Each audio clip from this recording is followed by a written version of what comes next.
ચકચારી fake gun licence કાંડ જેમાં વધુ 16 આરોપી પકડી પડાયા છે। હથિયારના બોગસ લાયસન્સ મેળવવાની કૌભાંડમાં એટીએસે વધુ 16 આરોપી પકડી પાડ્યા છે। ઝડપાયેલા આરોપીઓમાં મુખ્ય સૂત્રધાર શૌકત અલીના કોર્ટે 19 એપ્રિલ સુધી રિમાન્ડ મંજૂર કર્યા છે। અન્ય આરોપીઓના કોર્ટે 2 દિવસ રિમાન્ડ મંજૂર રાખ્યા હતા। આરોપીઓની પૂછપરછમાં ખુલાસો થયો છે કે હથિયારના બોગસ લાયસન્સ અપાવનાર આરોપીઓ લગ્ન કે કોઈ સામાજિક પ્રસંગે હથિયારની શોબાજી કરતા હતા। નાગાલેન્ડ અને મણિપુરથી સરળતાથી હથિયારનું લાયસન્સ અપાવવાની વાત કરતા હતા। આથી અન્ય લોકો પણ 7 થી 20 લાખ રૂપિયામાં મણિપુર કે નાગાલેન્ડ રાજ્યનું લાયસન્સ મેળવતા હતા।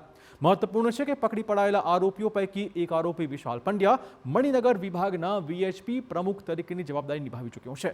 આ સાથે જ વીએચપી ભવનના પુનઃનિર્માણમાં 4 કરોડનો ફાળો પણ તેણે આપ્યો હતો, જ્યારે 6 જેટલા આરોપીઓ ગુનાહિત ભૂતકાળ ધરાવતો હોવાનો પણ ખુલાસો થયો છે।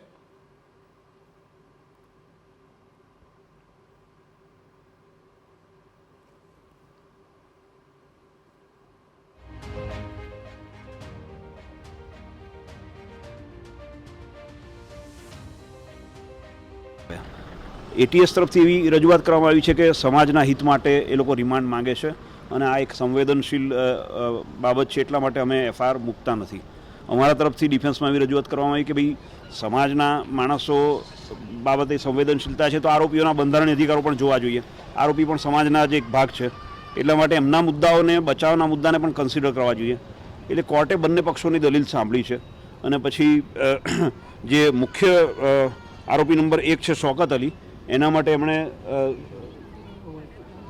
9 દિવસના રિમાન્ડ મંજૂર કર્યા છે, જ્યારે બાકી બધા આરોપીઓ માટે 2 દિવસના રિમાન્ડની જેમ કે કોઈ પણ લગ્ન પ્રસંગમાં જાય છે અથવા તો કોઈ ધાર્મિક પ્રસંગોમાં જાય છે અને પ્રસંગ દરમિયાન એમની પાસે રહેલું જે વેપન છે એ શો કરે છે અને બતાવે છે લોકોને કે અમારી પાસે આવું નાગાલેન્ડનું નેશનલ પરવાનો છે અને એના આધારે જે બીજા લોકોને પણ એવી ઈચ્છા થાય છે કે અમને આ પણ નેશનલ લાયસન્સ મળી જાય, એ રીતે પોતાના કસ્ટમર ઊભું કરી અને આ પ્રકારે માર્કેટિંગ કરવાનું કામ કરે।